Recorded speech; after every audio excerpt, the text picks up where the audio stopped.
Hey guys, today we're going to be looking at an awesome book called How to Win Friends and Influence People by Dale Carnegie.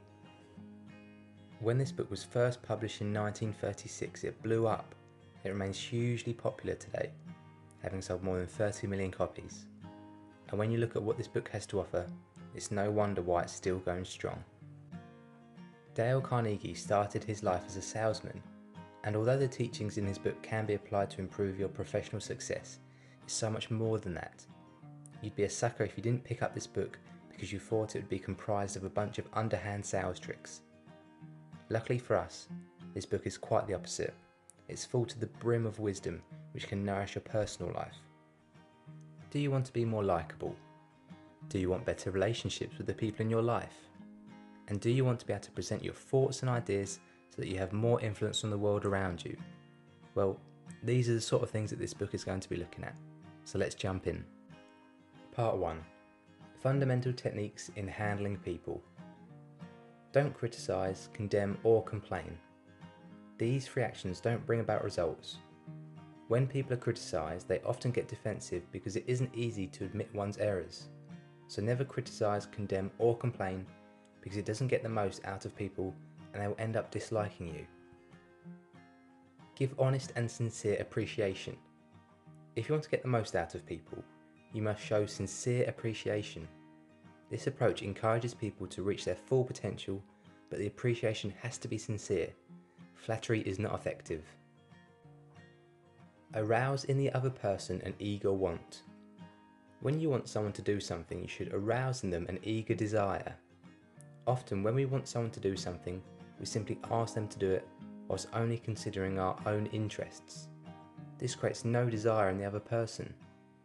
There is a famous quote by Henry Ford: "If there is any one secret of success, it lies in the ability to get the other person's point of view and see things from that person's angle as well as from your own."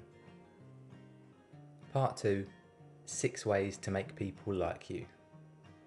Number 1. Show a genuine interest in other people. The protagonist in the story of everyone's life is themselves, which is why people love it when you show a genuine interest in their life. For every person that you come across, try to find something about them that interests you. For some people, this will be hard to do than for other people, but keep digging until you find gold. Number 2. Smile. When you smile at someone, endorphins are released in your brain which makes you feel happy. The person you smile at is also likely to smile, which releases endorphins in their brain and makes them happy too. And best of all, it doesn't cost a penny. So in the words of Roman Atwood, smile more. Number 3. Remembering names. Here's a good quote from the man Dale Carnegie himself. Remember that a person's name is to that person the sweetest and most important sound in any language. "I'm rubbish at remembering names" is no excuse, and calling someone mate or buddy doesn't quite cut it.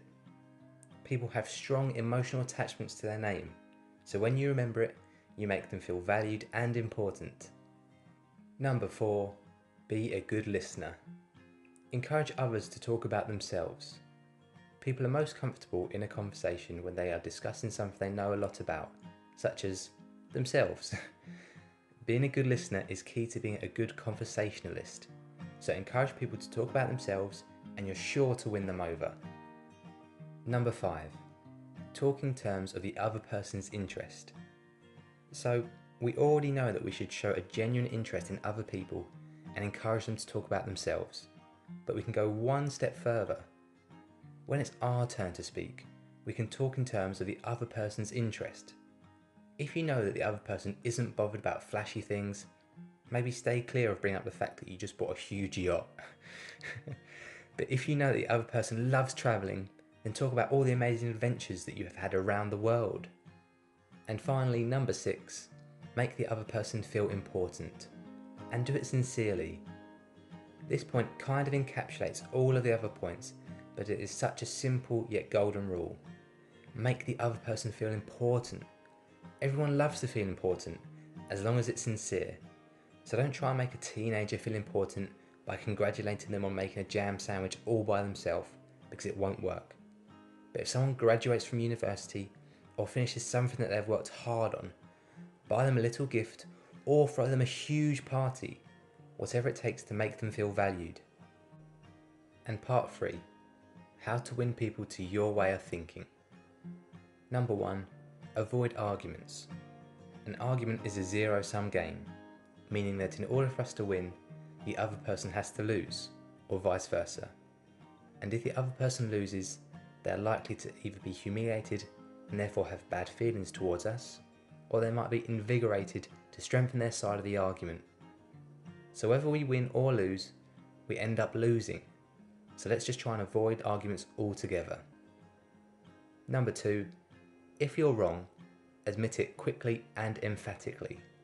I know this can be tough to do, but in the long run, this is hands down the best approach. Not only is it the most respectable course of action to take, but people also begin to trust and sympathise with you. Number 3, begin in a friendly way. You can catch more flies with honey than with vinegar. People are more receptive if we start our interactions in a friendly manner. This can be particularly hard if you are upset or enraged, but it's the most effective way to influence people to your way of thinking. And number 4, throw down a challenge. People love a game, they love a challenge. This is because people want to prove their worth, so they become fueled with motivation. And finally, part 4, be a leader. How to change people without giving offence or arousing resentment. Number 1, call attention to people's mistakes indirectly. No one likes to make mistakes, and it's made 10 times worse when a mistake is made in front of other people. So don't humiliate people by publicly calling them out on their mistakes. Take a more indirect approach by subtly bringing the mistake to their attention. Number 2, talk about your own mistakes before criticising the other person.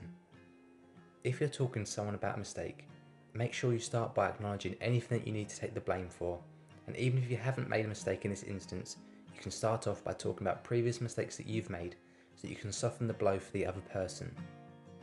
Number 3, ask questions instead of giving direct orders. No one likes to be bossed around or barked at, so be smarter in your approach. Instead of giving direct orders, you can ask questions and make suggestions. Do you think this will work? Or, I suggest that we do it this way. And number 4, give the other person a fine reputation to live up to. This is kind of similar to throwing down a challenge like we mentioned before, but if you give someone a reputation that they have to live up to, they are incentivized not to disappoint. And I think that covers just about everything. So a big thanks to Dale Carnegie for his great insight. It's no wonder that brilliant minds such as Warren Buffett hold this book in such high regard. For me, this book is a great tool to use as a reminder to reinforce the simple things that help us to engage and communicate effectively with the people in our lives. From our nearest and dearest to a complete stranger, the principles are exactly the same. So let's all use these teachings to improve not just our lives, but to improve the lives of every person that we bump into along the way. As always guys, I recommend checking out the book for yourself, so if you're interested, I've popped a link in the description below. Thanks for watching, love you, bye.